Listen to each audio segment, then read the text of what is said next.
सिमत जुर्अतो हिम्मत का है इजहार, सीधी बात रिवायात सहाफत का अलम बरदार, सीधी बात। नाज़रीन गिरामी, अस्सलामु अलैकुम वरहमतुल्लाहि वबरकातुह। सीधी बात के ताज़ा तरीन प्राइम टाइम में आप लोगों का इस्तकबाल है। नाज़रीन गिरामी, मैं अंसार अज़ीज़ नदवी इस वक्त एक अहम तरीन मौजू पर गुफ्तगू करने जा रहा हूँ, बल्कि ये जो मज़मून है और जो मौजू है वो ज़रूरत भी है और इसका आगाज़ हो चुका है। इस महीने मौलाना अरशद मदनी साहब का जमीयतुल उलमा के इजलास में जो बयान हुआ और जैन मुनी ने जो एतराज़ात किए, उसको लेकर के बहुत सारी चीज़ें सामने आई। लेकिन एक बात जो निकल कर के सामने आई वो ये है कि हमें हिंदू मत के सिलसिले में खुद अपने आप को भी पता नहीं है कि हकीकत क्या है। इसलिए मुख्तसर जायज़ा रखना और जब कोई इस तरह का सवाल आए तो अपने आप को जवाब देने के लिए तैयार रखना ये भी ज़रूरी है। और इसके लिए ज़रूरी है कि ज़्यादा न सही कम से कम तो हमें ये मालूम हो कि हिंदू मत किसको कहा जाता है, ईसाइयत किसको कहा जाता है, यहूदियत किस बला का नाम है, और भी बहुत सारे जैन मज़हब के सिलसिले में, बुद्ध मज़हब के सिलसिले में, न जाने पूरी दुनिया में कितने मज़ाहिब पाए जाते हैं, कितने समाज और कितने तरीक़े पाए जाते हैं। मैंने इस सिलसिले में कुछ तफसीलात इकट्ठा करने की कोशिश में लगा था ताकि आपके सामने रखूं। तो मुझे 2017 में मोहम्मद अशफाक आलम नदवी साहब का लिखा हुआ एक मज़मून मिला। मुमकिन है कि ये 2 किस्तों में आप लोगों के सामने आए वक्त की तिवालत की वजह से, तो सोचा कि उन्होंने बेहतरीन अंदाज में समझाने की कोशिश की है तो उसी को आप लोगों के सामने रखूं। तफसीलात में जाऊंगा नाज़रीन गिरामी, उससे पहले जो आप लोगों से हमेशा से दरख्वास्त होती है उस पर तवज्जो करें, लोगों को जोड़ें और ये जो इस वक्त की मेरी किस्त है इसको ज़रूर शेयर करें। उन्होंने लिखा है कि हिंदुस्तान एक कदीम मुल्क है और दुनिया की जिन खित्तों में पहले इंसानी तहजीब व तमद्दुन ने आंखें खोली हैं उनमें हिंदुस्तान को भी शुमार किया जाता है। आसार कदीमा और इल्मुल इंसान और जुग्राफियाई तहकीकात ने इस बात की वजाहत की है कि अब तक इंसानों की ऐसी कोई भी जमात नहीं रही है जो मजहब से बिल्कुल आरी रही हो। खुद हिंदुस्तान भी 4 बड़े मजाहिब का मंबा और सरचश्मा और मुख्तलिफ तहजीब व तमद्दुन की आमाजगा रहा है। हड़प्पा मोहन जुदाड़ो की खुदाई में बाज ऐसे आसार व कराइन दस्तयाब हुए हैं जिनसे इस बात का बखूबी अंदाजा लगाया जा सकता है कि कदीम हिंदुस्तान में आर्यों की आमद से कब्ल दूसरी तहजीबें भी थी, लेकिन आर्यों की हिंदुस्तान आमद के बाद वैदिक धर्म ने ऐसी तरक्की की कि अपने माक़ब्ल तमाम तहजीब व तमद्दुन को सिरे से मिटा दिया और उसने निज़ाम ज़िंदगी का एक जदीद फ़लसफ़ा पेश किया जिसमें इंसान को मुख्तलिफ तबक़ात और वर्णों में तकसीम किया गया। चुनांचे ज़ात पात की इस निज़ाम ने एक तबके को बामे उरूज पर पहुंचा दिया और दूसरे तबके को असफलुस साफिलीन में जगा दी। हिंदू मत ने जहां तबकाती निज़ाम बनाया वहीं उसने औरतों का भी इस्तेहसाल किया और मुख्तलिफ रसूम और रिवाज के जरिए गुरबा के खून और उनके पसीने से कमाए हुए दौलत से ब्राह्मणियत ने खूब तरक्की की। वहीं इन गुरबा को ऐसे गड़े में धकेल दिया जिससे उन्हें उनकी मौत ही निकाल सकती थी। आज हम इस मुख्तसर से तहरीर में इसी हिंदू मत पर एक नज़र डालेंगे और उनके मुतालिक कुछ मालूमात आप लोगों के सामने रखने की कोशिश होगी। नई सियासी तारीख रकम करने, अपनी पहचान बनाने, फ़िरक़ावारियत खत्म करने और कौमी इत्तेहाद पैदा करने के लिए हमारी पार्टी से हाथ मिलाइए और मेंबर बनिए। स्क्रीन पर दिए जा रहे नंबर्स पर मिस कॉल दें। नाज़रीन में सबसे पहले हमें समझना होगा कि ये हिंदू लफ्ज आया कहां से, उसकी तहकीक क्या है। कदीम हिंदुस्तान, जिसमें मौजूदा हिंदुस्तान, पाकिस्तान, बांग्लादेश और अफगानिस्तान वगैरह जो कदीम हिंदुस्तान में शुमार होते थे या भारत में कहा जाए, उसमें दरियाई सिंध के उस पार रहने वाले लोगों को जुग्राफियाई एतबार से हिंदू कहा जाता था, जिसका सबूत ईरान का कदीम तरीन मजहब ज़रतश्तीत की मुकद्दस किताब ज़ंदावस्ता में हमें मिलता है। इस किताब में एक जगह हफ्ता हिंदू का लफ्ज इस्तेमाल हुआ है, चुनांचे फारसी जबान में, चुनांचे सीन फारसी जबान में हा से बदल जाता है और असलन वो संस्कृत जबान का सप्ता सिंधु था जो फारसी जबान में हफ्ता हिंदू हो गया। तारीख एतबार से दरियाई सिंध का इलाकाई नाम था जो कि मौजूदा पाकिस्तान और शिमाली हिंदुस्तान में पड़ता है। 326 कब्ल मसीह के मानी ईसा अलैहिस्सलातु वस्सलाम के पैदा होने से पहले 326 साल पहले जब सिकंदर आजम हिंदुस्तान को फतह की गर्ज से आया तो उस वक्त उसने दरियाए सिंध के उस पार रहने वाले लोगों को जुग्राफियाई एतबार इंदू या इंडस कहा, जो बाद में इंडिया बन गया। फिर उसके बाद इस्लाम की आमद से कबल अरबी तुज्जार ने तिजारत की गर्ज से हिंदुस्तान का रुख किया, जिसकी जाबजा मिसालें कदीम अरबी शायरी में भी मिलती हैं। उन्होंने दरियाए सिंध के उस पार रहने वाले लोगों को जुग्राफियाई एतबार से हिंदू कहा और इस सरजमीन को अल हिंद का नाम दिया गया। फिर उसके बाद 13वीं सदी ईस्वी में जुनूबी हिंदुस्तान के दो भाइयों हरिहर और लक्का ने अपनी होशियारी और चालाकी से एक बादशाह का तख्त पलट दिया और खुद उसकी जगह तख्त नशीन हो गए और अपना लक़ब हिंदू रखा। उसके बाद मरहटों के मशहूर मारूफ सरदार शिवाजी उठे और उन्होंने अपनी जमात के साथ मुगलों से जंग किया और उन्होंने उन जंगों का मकसद हिंदवी स्वराज कायम करना बताया। लेकिन 17वीं सदी के आखिर से हिंदुओं ने इस लफ्ज को बाज़ाब्ता तौर पर अपने लिए इस्तेमाल करना शुरू कर दिया था। लफ्ज हिंदुइज्म एक तहकीक, इसकी क्या हकीकत है? 18वीं सदी ईस्वी से पहले हिंदुइज्म की जगह सनातन धर्म या वैदिक धर्म का लफ्ज इस्तेमाल होता था, लेकिन सबसे पहले हिंदुइज्म का लफ्ज राजा राम मोहन राय ने 1816 में सनातन धर्म की जगह इस्तेमाल किया। फिर उसके बाद एक अंग्रेज मुहक्किक जॉन क्रॉफर्ड का एक रिसर्च पेपर एशियाटिक रिसर्चर्स के नाम से 1820 में शाये हुआ, जिसमें सनातन धर्म के बजाय हिंदुइज्म का लफ्ज इस्तेमाल किया गया। लेकिन 1828 में कई अंग्रेजों ने इस लफ्ज को सनातन धर्म की जगह इस्तेमाल किया और बिलाखिर 1858 ईस्वी में ऑक्सफोर्ड इंग्लिश डिक्शनरी में इस लफ्ज को शामिल किया गया।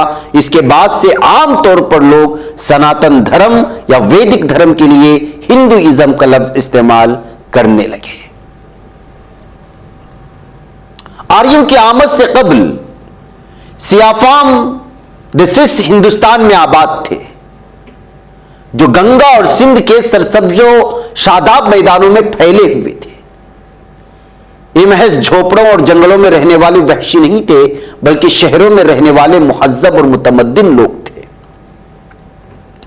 लेकिन 1500 कब्ल मसीह या 2000 कब्ल मसीह के दरमियानी अरसे में आर्याई नस्ल से ताल्लुक रखने वाले कबाइल वस्त एशिया से हिंदुस्तान आना शुरू हुए और सबसे पहले उन्होंने पंजाब पर हमला किया और यहां के असल बाशिंदों को निकाल बाहर किया।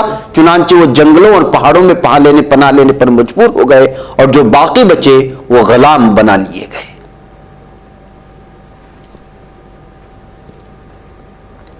आर्या कौम अपनी इब्तिदाई जमाने में तौहीद पर कायम थी। अब असल बात सुनते जाइएगा आप। वो सिर्फ हिंदू लफ्ज कहां से आया, क्यों करके आया, कैसे जोड़ा गया, ये सारी तारीख आपके सामने मुख्तसरन आ गई।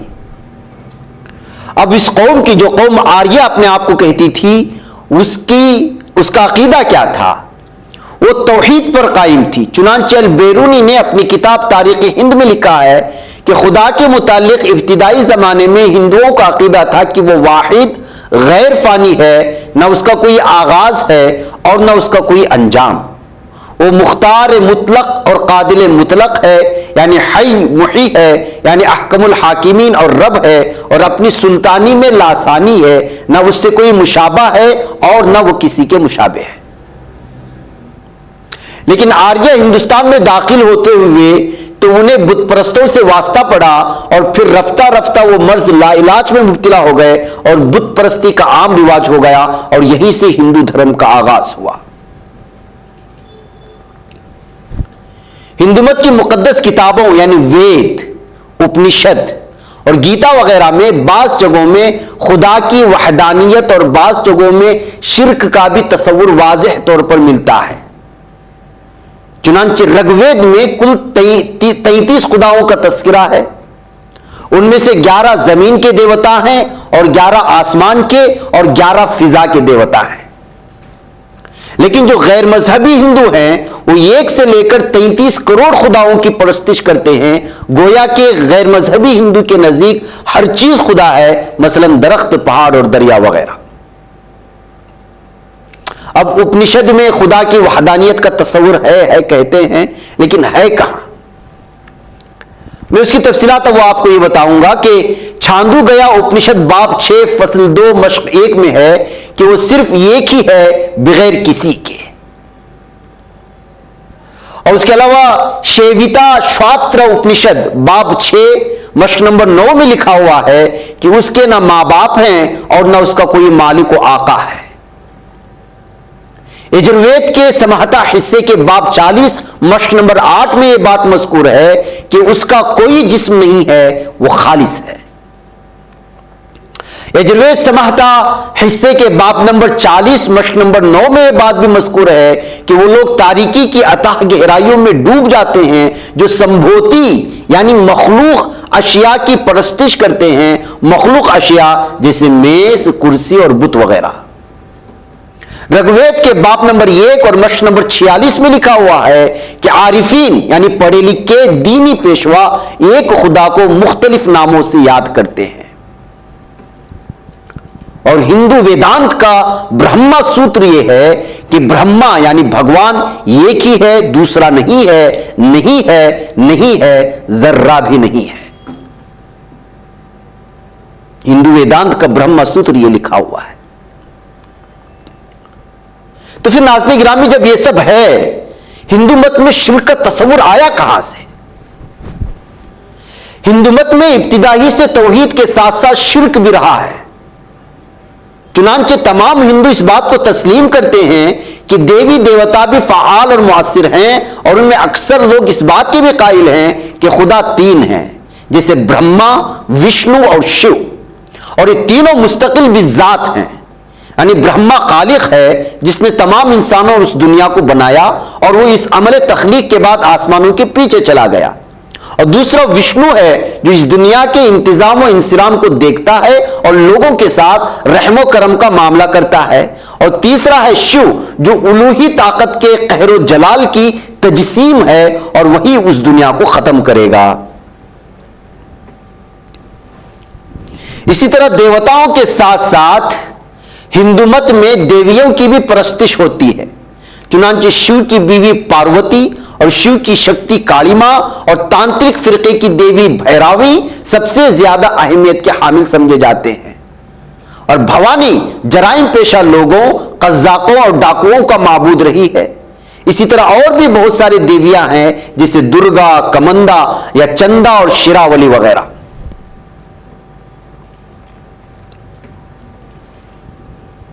तो नाज़रीन गिरामी, ये उलूहियत के साथ साथ किस तरह से उन्होंने जो है अलग अलग काम देवी देवताओं को बांट रखा, ये आपके सामने तफसील आ गई। वेद क्या है? आखिर वेदों का तारुफ क्या है जिसका बार बार तस्करा किया जाता है?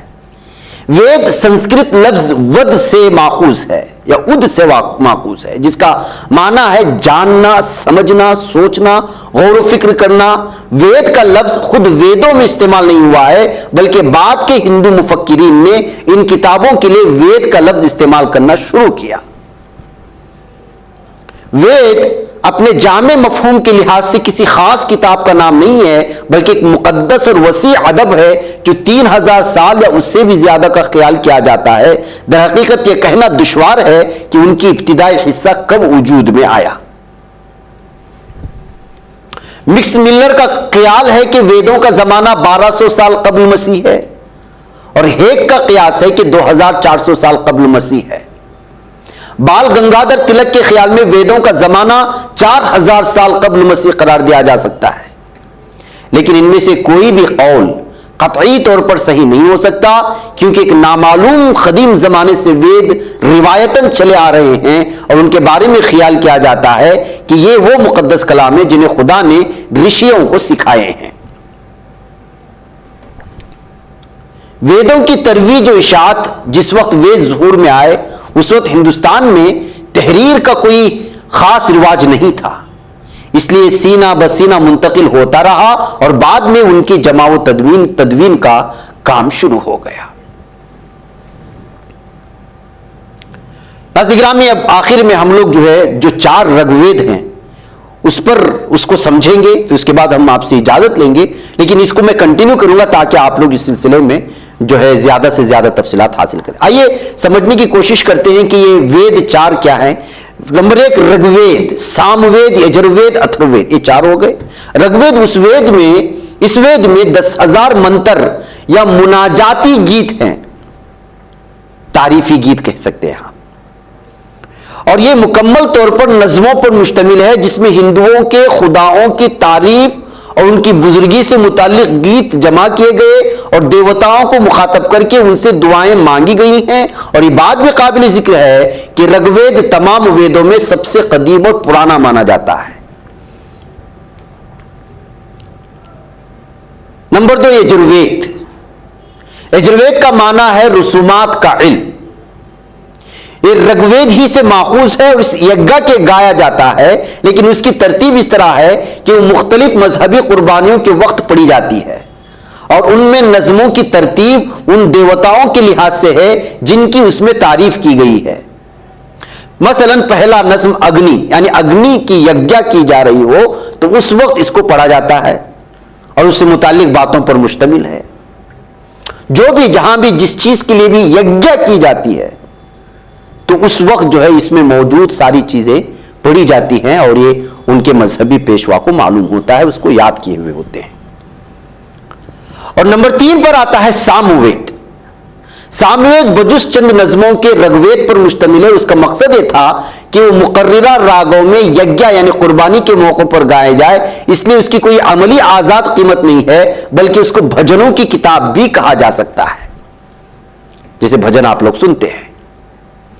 और नंबर 4 है अथर्ववेद। इस वेद में 6000 मंत्र या मुनाजाती गीत शामिल हैं और तकरीबन 1200 मंत्र ऋग्वेद से माखूज हैं और उसकी एक खुसूसियत यह है कि इसका तकरीबन निस्फ हिस्सा नस्र पर मुश्तमिल है,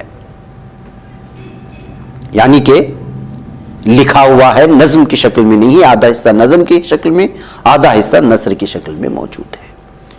नाज़रीन, ये सब तहकीकी चीजें हैं, वक्त लंबा हो रहा है, इसलिए मैं इस मौजू को 2 पार्ट्स में आप लोगों के सामने पेश करूंगा, चूंकि ये मौजू जानना जरूरी है ताकि हम जब इस सिलसिले में बात करें तो किसी के मुंह देखते ना हमको भी पता चले कि आखिर ये तारीख कहां से शुरू हुई है और हजरत आदम अलैहिस्सलाम से कैसे इसको मिलाया जा सकता है। उसके आगे उसकी मैं पूरी तफसीलात अगली किस्म में पेश करूंगा। जैसे आगे मैं उपनिषद का तारुफ आप लोगों के सामने रखूंगा और कहा क्या क्या बयान किया गया है और उपनिषद का फलसफा क्या है, बरहद आर्नेक में क्या है और चंदगिया उपनिषद में क्या है और इनके नजरिए क्या हैं। ये बहुत सारी चीजें जिसके नाज़रीन में पता चलना चाहिए कि आखिर हकीकत क्या है। इसके अलावा महाभारत का भी मैं एक तारुफ आप लोगों के सामने पेश करके रामायण की भी मुख्तसर चीज और भगवद गीता को भी समझाने की कोशिश करूंगा। फिर उसके बाद हम तौहीद पर आएंगे कि हम किस तरह हिंदू कौम हिंदू बन गई और हम आदम अलैहिस्सलाम का जो आमद भारत में बताया जाता है वो किन अहादीस के हवाले से बताया जाता है, उन अहादीस का असल क्या है। बहुत सारी चीजें हैं जो समझने की जरूरत है, इसलिए ये सारी चीजें आप लोगों के सामने रख रहा हूं कि आजकल हम जब इस तरह के कोई सवालात आते हैं तो बगले झाड़ने लगते हैं या फिर हमारे ऐसे कुछ अफराद जाकर के मीडिया में डिबेट में बैठ जाते हैं जिनको कुछ भी इल्म नहीं होता। उनको या तो इन तमाम चीज़ों को लेकर के मुताला करना चाहिए, समझना चाहिए, इसलिए कि जब आप जवाब दे रहे हों तो आपके पास जो है सारी नॉलेज होनी चाहिए। बहरकत नाज़रीन गिरामी, मुझे इजाज़त दें, इंशाल्लाह कल या परसों में दूसरी में किस्त लेकर के इसके हाजिर रहूँगा। अस्सलाम वालेकुम रहमतुल्लाहि व बरकातहू। बच पाता है कोई सहाफ़ी की निगाहों से, मिलाता है ये लोगों को मोहब्बत की पनाहों से। करम और दर्द मंदी का है एक संसार, सीधी बात अज़ीमत जुर्अतो हिम्मत का है इज़हार, सीधी बात अज़ीमत जुर्अतो हिम्मत का है इज़हार, सीधी बात। ये चैनल हक निगर बनकर कुचल देता है फितनों को।